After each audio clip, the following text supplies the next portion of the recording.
After about 4 minutes in the examination room, she started screaming and ran down the hall. An older doctor stopped her and asked what the problem was, and she told him her story.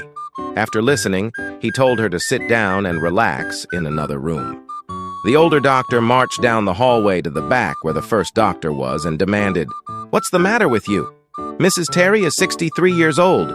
She has 4 grown children and 7 grandchildren, and you told her she was pregnant?"